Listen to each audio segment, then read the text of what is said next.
Zechariah chapter 10, the prophet Zechariah gives some really unique details to the Lord's end time narrative, what's going to happen in the nation of Israel, and particularly one point that's a little bit unique and sometimes even odd is how the Lord is going to put his hand on the Israeli military when the Antichrist armies are surrounding Israel. It's a really remarkable story where he says that he's going to visit them and make them mighty and powerful, though the army has been reduced and even decimated in some ways, retreating, abdicating.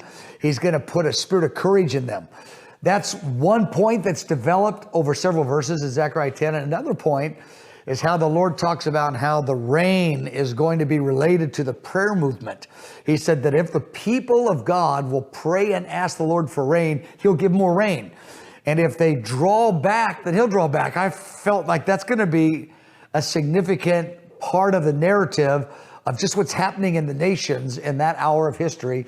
And then the Lord gives a number of details as to what he will do in his leadership with his people, how he will rescue them.